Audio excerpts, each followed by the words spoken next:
Cheaper. Ikaw ang kitabi.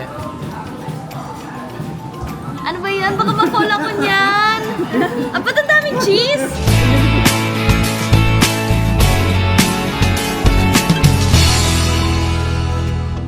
Hindi ko kulang. Okay naman to sa cheese. Hindi ko nauubusin. Ano mo? Parang isang block kaya ata yung binigay sa akin ni Mama Ro. Kasi hindi ako masyadong kumakain ng cheese. I mean, gusto ko ang mozzarella. Ganon. Pero hindi lahat ng cheese talaga kinakain ko. Mapili ako sa cheese.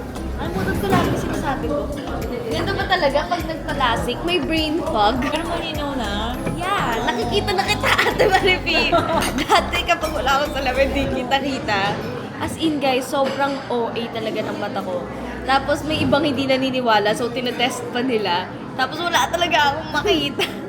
Akala nila nag-joke ako, pero super labo talaga. Kasi nagugulat sila bakit sa taping. Nakaka-arte ako kahit wala akong makita. Hello. Oh! Kamsahamnida! Ano kaya to? Potato talaga o sweet potato? Strawberry latte one and orange juice one. Thank you!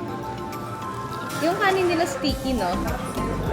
Ang sarap ng pagkaluto sa ito. Guys, ito na yung strawberry latte ko. May buong po siyang strawberry. Ang sarap. Hindi siya too sweet. And hindi rin siya tumaasin. As a fan of strawberry, this is really good. Anong place to? Ashlight. As-like. It's so good. Worth it. Tsaka kahit makapal yung ano nila, kahit makapal yung beef nila, hindi siya mahirap i-ano.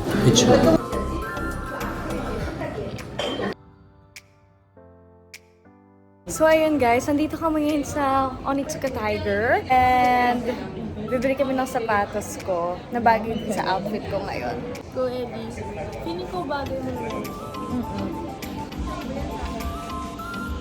So ayun guys, nakabili na ako ng shoes ko here sa Korea and bagay siya sa outfit ko right now. So yun, nakakatuwa. Dito kami sa Starfield Library.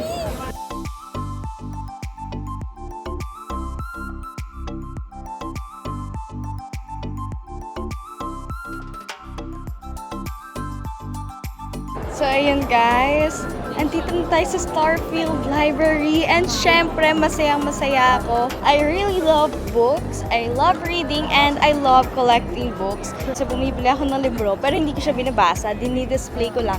Kasi ayoko masira yung spine ng libro. So right now, syempre masaya ako na nandito ako sa Starfield Library.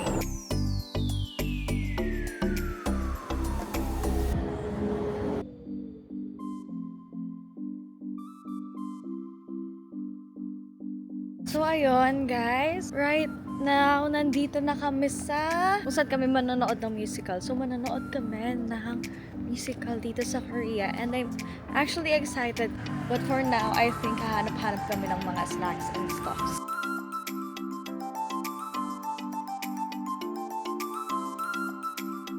So ayun guys, nandito naman kami ngayon sa Myeongdong ulit kasi now magta-try na kami ng mga street foods and mag-shopping na kami ng mga pasalubong.